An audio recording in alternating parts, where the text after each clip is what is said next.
Hello friends, ഇന്ന് നമ്മൾക്കൊരു ചെറിയ നോമ്പ് പറയുന്നുണ്ട്. അപ്പോൾ അതിനുള്ള കടികളെല്ലാം ഉണ്ടാക്കിയതാണ് കാണിക്കുന്നത്. ഇന്ന് ഞാൻ ഒരു സ്പെഷ്യൽ കടി ഉണ്ടാക്കി. അതും കുറച്ച് നെയ്യ് ഒഴിച്ചിട്ട് ഉള്ളിയും വെളുത്തുള്ളിയും പച്ചമുളക് ഇട്ട് വഴറ്റിയെടുക്കാം. അതിൻ്റെ ശേഷം ക്യാരറ്റ്, ക്യാബേജ്, ക്യാപ്സിക്കം ഇട്ടിട്ട് നല്ലോണം വഴറ്റിയെടുക്കാം. ആവശ്യത്തിൽ ഉപ്പിട്ടിട്ട് നല്ലോണം വഴറ്റിയെടുക്കുക.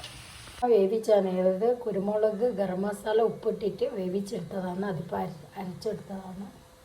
ഞാൻ അത് അതിലേക്ക് മിക്സ് ആക്കാം. ചിക്കനിൽ ഇട്ടോടത്തിന് ഇങ്ങനെ നല്ലോണം വഴറ്റിയെടുക്കാം. കുറച്ച് ഗരം മസാല ഇടാം, കുരുമുളക് പൊടി എല്ലാം 1/2 ടീസ്പൂണും വേണ്ട, 1/4 ടീസ്പൂൺ. മസാല ഇവിടെ റെഡി ആയിരിക്കുകയാണ്. എല്ലാവരും ഇതേപോലെ ചെയ്യണം, ട്രൈ ചെയ്ത് നോക്കണം. അടിപൊളി ടേസ്റ്റ് ഇങ്ങനെ മസാല ഉണ്ടാക്കും. ഇതേപോലെ തന്നെ ചെയ്യണം, ചെയ്ത പോലത്തെ നല്ല ടേസ്റ്റ് മസാല. മൈദ ഒഴിച്ചതാണ്. മൈദയും ഉപ്പും ഇട്ടിട്ട് വെള്ളം ഒഴിച്ചിട്ട് കുഴച്ചെടുത്താണ്. ഇതേപോലെ ഇട്ടിട്ട് വെക്കാം. ഇനി പരത്തിയെടുക്കാം. ഇങ്ങനെ നീളത്തിൽ പരത്തിയിട്ട് ഒരു മൂടി എടുത്തിട്ട് നമുക്ക് മുറിച്ചെടുക്കാം. ഇതിൻ്റെ എല്ലാ സൈഡും വെള്ളത്തോണ്ട് ഇങ്ങനെ ആക്കുന്നാൽ അത് അതിലേക്ക് ഇതാവും, ഒട്ടി വരും. അതുകൊണ്ടാണ് ഇങ്ങനെ ആക്കുന്നത്. നടുക്കിങ്ങനെ മസാല വെച്ചിട്ട് ഒരു ഉരുളക്കിഴങ്ങ് ഇങ്ങനെ വെച്ച് കൊടുക്കാം. മുറിച്ചത് ഇതേപോലെ ഫോൾഡ് ചെയ്തെടുക്കാം. അങ്ങനെ ഇങ്ങനെ ആക്കിയിട്ട്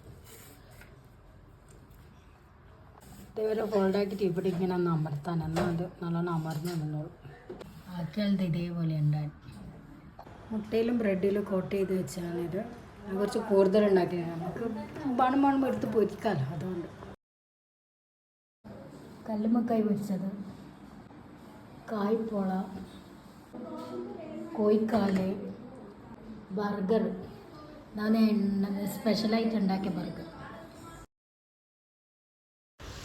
നോമ്പിൻ്റെ കഞ്ഞിയാണ്, നല്ല ക്ഷീണത്തിനുള്ള നല്ലത് കഞ്ഞി. അൽഫാം, ചപ്പാത്തി, പച്ചക്കറി ഇസ്റ്റ് കൊഞ്ചൻ വരട്ടതാണ് ആക്കിയത്. പിന്നെ അൽഫാം ഉണ്ടാക്കിയ വീഡിയോ എൻ്റെ യൂട്യൂബ് ചാനൽ ആർക്കെങ്കിലും ആണെങ്കിൽ അതിൽ നോക്കി ഉണ്ടാക്കും. ഓക്കെ.